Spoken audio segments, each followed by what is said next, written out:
Para sahabat, pada tanggal 17 September 2021, saya berbicara di hadapan para sarjana baru, sarjana ilmu pemerintahan. Saya berbicara ada 5 tipe sarjana. Pertama adalah sarjana abal-abal, odong-odong. Ini sarjana yang ya bicara nggak bisa, mikir juga nggak bisa. Jadi ini sarjana yang ya sarjana rutinitas lah. Bahkan ini diantara mereka ini ada juga sarjana yang lolos dengan maklum, lolos dengan pertolongan. Banyak bermasalah, misalnya sampai semester sekian IP-nya masih rendah misalnya.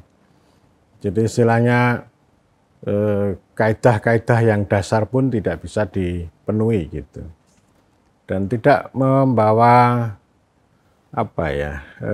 sesuatu yang bermakna sebagai sarjana. Ya memang ada gelarnya.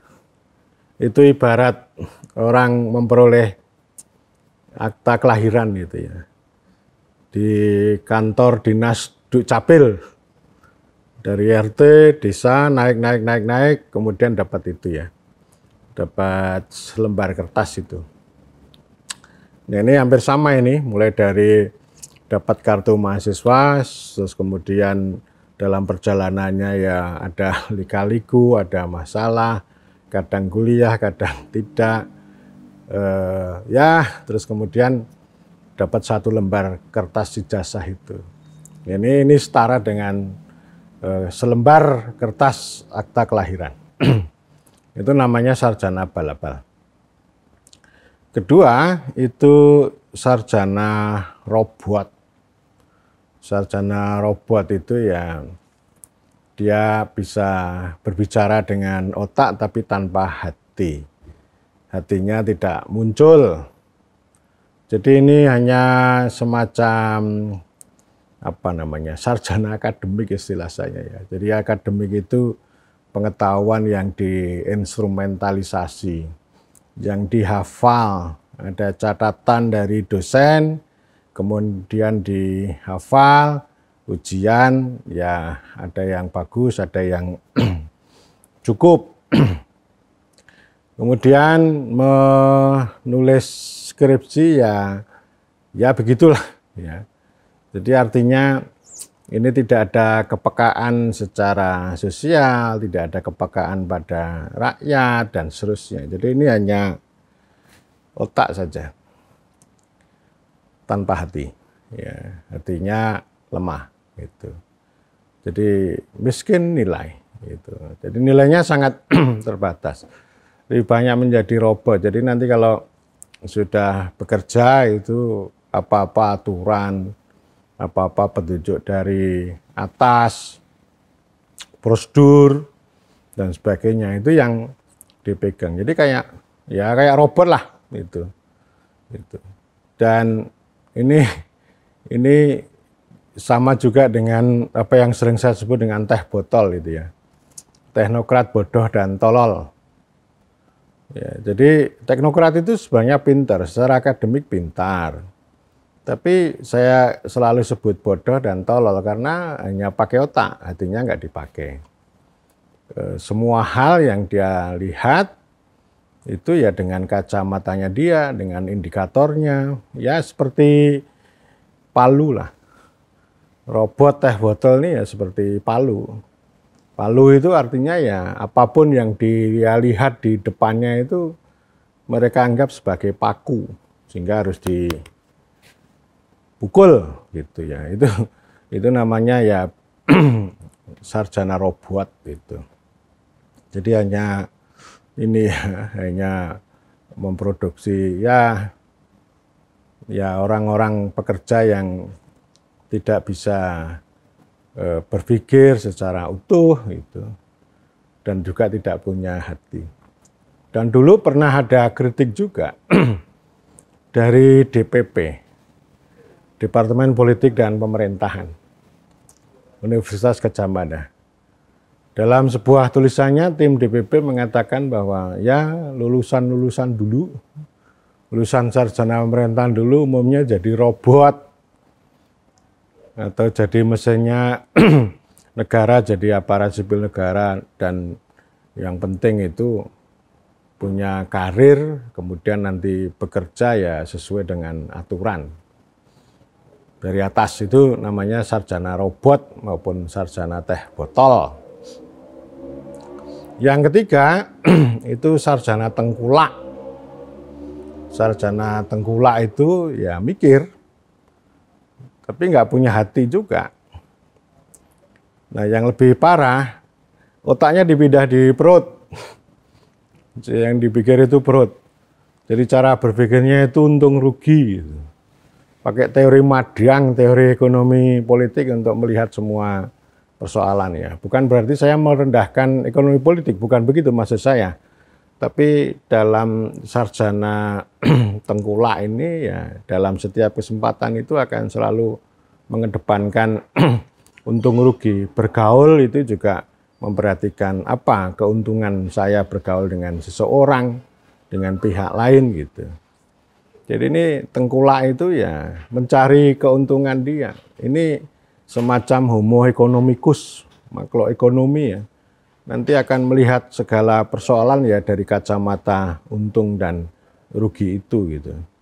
Nah kalau sudah keterlaluan, ya ini sarjana tengkulak ini kalau sudah keterlaluan nanti akan menjadi sarjana bandit juga. Dimanapun kesempatan ya dia akan bukan hanya mencari keuntungan tapi merampas gitu ya, merampas hak-hak orang lain gitu ya. Jadi ini namanya yang ketiga sarjana tengkulak. Kemudian yang keempat itu sarjana pembual. Sarjana pembual itu ngomongnya keras gitu, kritis gitu, seolah-olah pakai hati, seolah-olah membela rakyat, seolah-olah membela kepentingan orang banyak, begitu. Tapi dia nggak pakai otak, ya.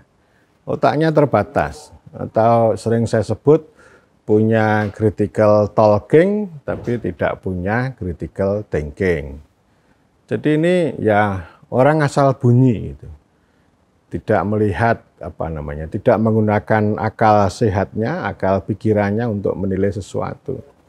Dan kadang-kadang sarjana pembual itu memperjuangkan keadilan dengan cara berbuat tidak adil terhadap yang disebut tidak adil itu. Ya, jadi memperjuangkan keadilan dengan berbuat tidak adil. Itu karena thinkingnya ya, thinkingnya kurang. Ya, jadi ini orang yang bisa juga disebut sebagai sok pahlawan atau demagog gitu. Nanti kalau suatu saat jadi pemimpin itu suka omong besar atau menjadi pemimpin yang populis. Populis itu ya seolah-olah itu menolong rakyat gitu, tapi tidak. Yang terjadi adalah menyenangkan rakyat, tapi sebenarnya tidak menolong rakyat. Ini malah justru populis, demagog, pembual ini malah justru anti demokrasi. Ya, jadi anti elit, anti demokrasi, anti birokrasi gitu. Lalu mengidentifikasi dirinya itu orang-orang yang betul-betul pro rakyat, pro keadilan dan seterusnya. Ya, padahal dunia nyatanya kan tidak begitu. Gitu.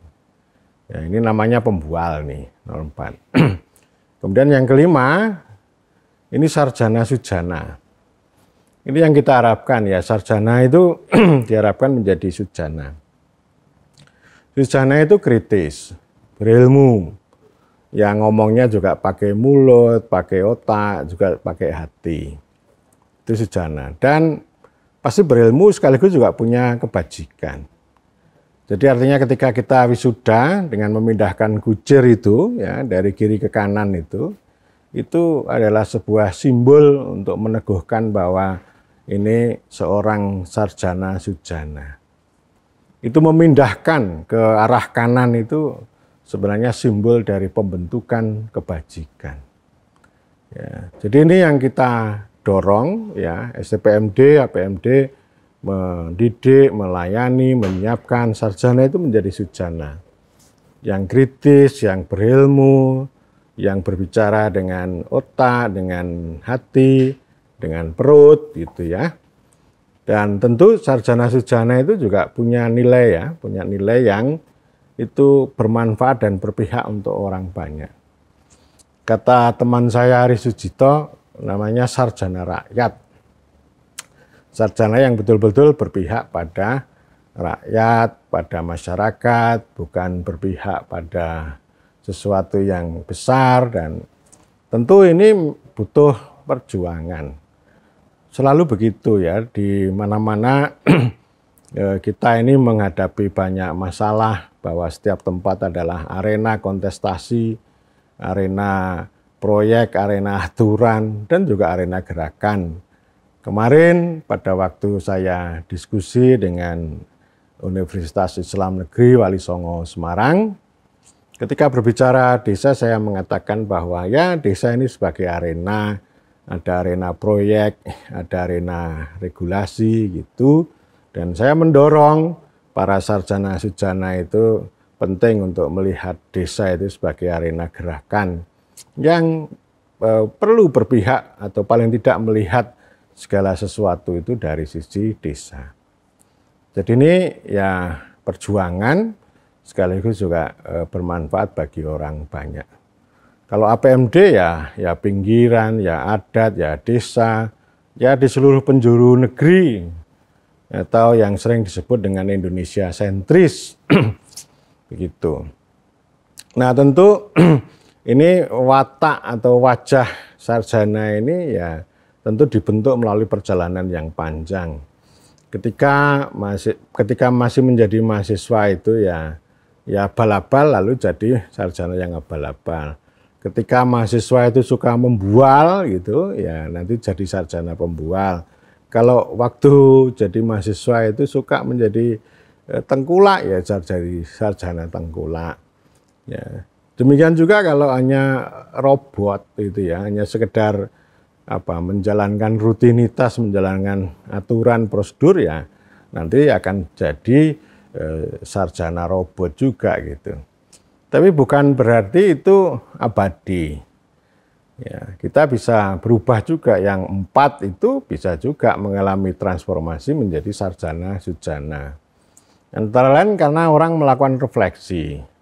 Antara lain juga karena orang berdialektika dengan para pihak yang lain, ketemu dengan dunia lapangan, itu lalu berubah. Yang tadinya itu misalnya pembual, lalu menjadi sarjana yang sujana. Refleksi itu penting ya. Refleksi itu antara lain menertawakan apa yang sudah dilakukan pada waktu mahasiswa. Kalau mahasiswa kan di mana-mana begitu. Kalau ngomong kan harus kenceng, harus ya itu ciri khas mahasiswa begitu. Tetapi pada umumnya ya ketika orang itu sudah tidak jadi mahasiswa itu akan menertawakan terhadap apa yang dilakukan, apa yang diomongkan pada waktu mahasiswa. Nah ini namanya proses transformasi, itu hal yang biasa. Tapi bukan berarti lalu orang itu menjadi konservatif, tidak. Sarjana sujana itu sesuatu yang progresif ya. Kalau konservatif itu kan seperti yang sudah saya sampaikan di video sebelumnya ya, hatinya itu keras, tapi otaknya ini otaknya lembek gitu. Nah kalau progresif itu otaknya keras, tapi hatinya lembut. Dan untuk membuat progresif, untuk membuat sujana itu tadi terus-menerus melakukan refleksi dan sekaligus juga berdialektika dengan banyak pihak. Termasuk ya saya sering mengatakan bahwa kita perlu belajar, kita perlu berilmu, tidak harus menjadi ilmuwan. Ada ilmu guru, ada ilmu buku, ada ilmu laku. Ya guru itu artinya semua orang adalah guru, setiap tempat adalah sekolah. Jadi guru tidak hanya dosen yang mengajar di kelas, tapi siapapun bisa menjadi guru, petani juga bisa menjadi guru, begitu. Dan tentu membaca buku, ya ilmu buku itu sangat penting. Jadi kalau kita mau melakukan refleksi itu, termasuk juga mau melihat persoalan secara lebih jernih, kita bisa membaca buku, dan buku itu kan macam-macam. Melihat satu persoalan itu 5 buku itu ya bisa ada 5 perspektif yang berbeda-beda, dan karena itu tugas penting bagi sarjana sujana itu kan melakukan dialektika di antara banyak perspektif, ya, di antara satu orang dengan orang yang lain, dan penting dengan cara laku, ya. Laku itu perbuatan untuk mendialektikakan dengan antara narasi kecil dengan narasi besar, antara suara ilmuwan dengan suara rakyat, antara penyuluh pertanian dengan petani gitu, antara pemerintah dengan desa dan sebagainya. Dan ini saya kira dunia yang penuh dengan kesenjangan, dan sarjana sujana dengan ilmu guru, ilmu buku, ilmu laku itu bisa menemukan celah, ya, bisa menemukan celah. Syukur bisa mempertemukan, mencari benang merah di antara kesenjangan itu. Paling tidak orang itu bisa mencari siasat gitu. Jadi siasat itu artinya legitimasi juga didapat, legalitas juga diperoleh gitu. Jadi tidak senjang, tidak bias, hanya bias legitimasi tapi mengabaikan legalitas, atau yang sering terjadi justru terlalu banyak berpihak pada legalitas tetapi mengabaikan legitimasi.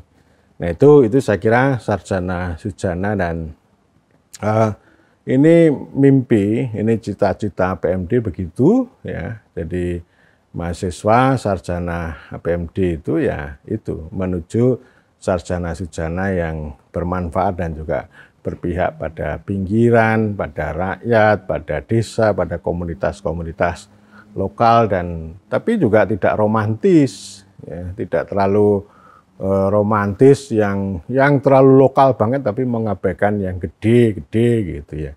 Itu namanya mengisolasi. Ya, saya sudah banyak berbicara tentang itu, berpihak pada rakyat, berpihak pada desa, pada adat, itu bukan berarti romantis, esensialis, tapi harus berpikir dialektik, ya. Harus jangan mengisolasi, ya, jangan mengisolasi, tapi harus ada proses transformasi, ada dialektika antara yang gede dengan yang kecil, antara modernitas dengan tradisional, begitu ya. Saya kira